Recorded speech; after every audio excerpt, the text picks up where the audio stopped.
मुअज़्ज़िज़ सामईन किराम और मेरे अजीज साथियों, आप तमाम को अस्सलामु अलैकुम रहमतुल्लाहि व बरकातुहू। तो आज मेरा उन्वान है, यानी मेरा टॉपिक है जहेज। क्या जहेज किसी से भी देना जायज नहीं है? तो देखिए, इस्लाम एक ऐसा मजहब है जिसमें तमाम मामलात का मुकम्मल वाज़ह तरीन अंदाज में बयान कर दिया है। जिंदगी और माशरे का कोई ऐसा पहलू नहीं है जिसके सिलसिले में इस्लामी तालीमात ना हो, मगर अफसोस का मुकाम है आज इन तालीमात से दूर होने की वजह से हमारे माशरे में बहुत से पहलू और कोशिशें ऐसे हैं जिनमें हम ज़ाहिराना रस्म व रिवाज पर अमल करते हैं और नतीजा हम बहुत से खराबियों का शिकार हो जाते हैं। हमारे माशरे में कुछ लोगों का कहना है कि लड़कियों को वो शादी पर जो सम्मान दिया जाता है वह खुशी का इजहार होता है। तो क्या इस्लाम में खुशी से देना जायज है? नहीं। जायज है क्या? नहीं, क्योंकि सिर्फ इतना करता है एक शख्स जो कि वाकई खुशी से देता है, लेकिन उसकी वजह से माशरे में एक मॉडल कायम हो जाता है। क्या कायम हो जाता है? मॉडल कायम हो जाता है।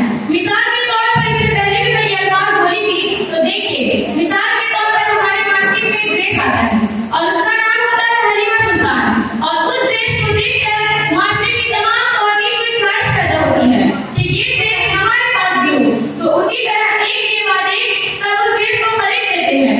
तो उसी तरह जो शादी में शिरकत देते हैं उनकी ज़हनों पर इसका असर पड़ता है, क्योंकि वो भी अपने औलाद के लिए इस ख्वाहिशात का इजहार करते हैं।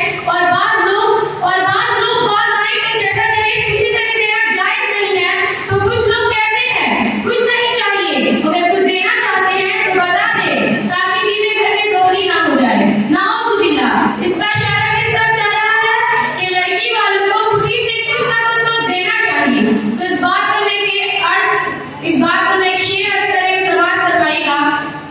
मानो ज़र के असीर लगते हो, मानो ज़र के असीर लगते हो, बाखुदा पे ज़मीन लगते हो। मांगते हो जहेज शादी में, मांगते हो जहेज शादी में, खानदानी फकीर लगते हो। तो इसके मुताबिक अल्लाह ताला कुरान मजीद में क्या इरशाद फरमाते हैं?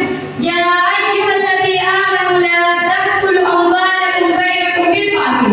ऐ ईमान वालों, खिताब किससे हो रहा है?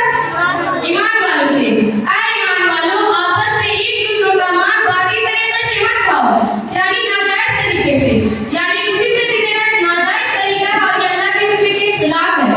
एक गरीब बाप के लिए इस तरह के दिखावे की शादी पिछले उसके ऊपर अपना माल खर्च हो जाता है और जिंदगी भर की कमाई करके रखने वाला पैसा बस उस शादी में खर्च हो जाता है।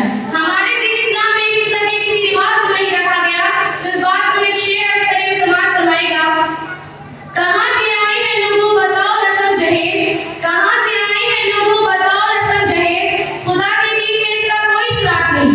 अच्छा होता कि लोग जहेज के बजाय एक अच्छी सीरत वाली लड़की की तलाश करें जो दीन इस्लाम पर कायम रहे और अपने साथ अपने खानदान और अपने आने वाले नस्ल को हुक्म शरीयत के मुताबिक जिंदगी गुजारने का सबक दे। इसका पायदान हम इस तरह कर सकते हैं कि जो भी दिखावे की शादी हमारे माशरे में हो रही है हम उनमें शिरकत ना दें, और जो भी शख्स दावतनामा लाए हम उनकी मालूमात रखते हैं तो हम उसे अभी मना कर दें कि हम शिरकत नहीं करेंगे। हो सकता है एक दो लोग मना करने से इसका खात्मा ना हो, लेकिन हर अच्छे काम का शुरुआत एक वर्ड से ही होता है। अगर हर पद अपनी जिम्मेदारी समझकर ऐसा करेंगे तो इंशाअल्लाह एक दिन इस किस्म के रस्मों का खात्मा जरूर होगा। तो आखिरी में एक शेर अर्ज करके समाज फरमाएगा। कोई तो ऐसा रिवाज लाओ ऐ ज़माने वालों, कोई तो ऐसा रिवाज लाओ ऐ ज़माने वालों, जिससे जहेज हार जाए बेटियां जीत जाए। शुक्रिया।